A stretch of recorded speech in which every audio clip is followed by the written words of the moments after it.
Going back to school, have you been married? I was married once. Did you have any family? One child. One child. Yeah, Steve, yeah. And how old is he now? Steve's got 1632. I was 16, so that makes him, he must be 40. Any grandchildren? No, he's older than that, Steve. Yeah, I've got two grandchildren. Sorry. Yeah. Two grandchildren and two great-grandchildren. Right, brilliant. Do you see much of them, or do they live away? Once a year. They live in London. Right. Jamie, she's a doctor. Steve, her husband, he's a doctor.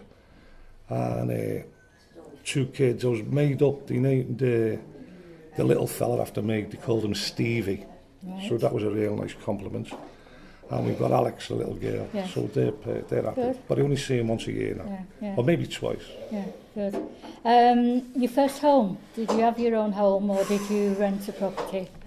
I was talking to about horse racing, and I was working in Camel Laird's. I was very rich in a way, but when I got married, I used to do the horses and what have you. And I was still playing a little bit of football, not much, and I was earning good wages in Camel Laird's. And I used to have a bet of a Saturday.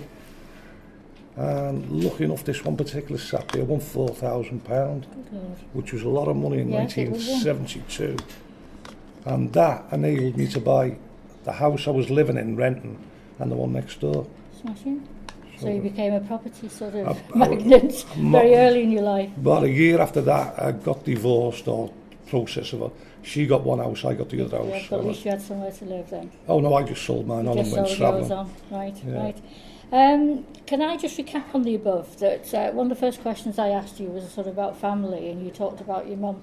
Family sounds as if it was very important to you and what you did with your family. My mum and dad, God, I miss them even now today. My dad was brilliant. He was an Irish scallywag. Yeah. My dad, but he was captured twice in the war. Well, that's what he said. I think he gave himself up, but.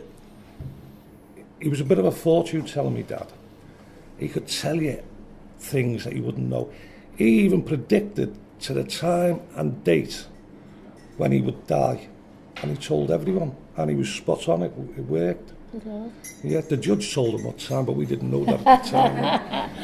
So, can I just conclude by asking you, out of all the questions that I've asked you, you know, home, work, family, etc., what is your most outstanding memory that you will always sort of think of, that will stick in your mind?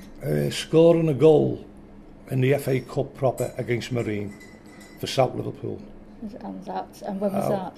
I was about 16 and a half, 17 at the time. And that was absolutely brilliant. Good. I actually got £100 for that, which was a lot of money. Yeah. So money was very important then?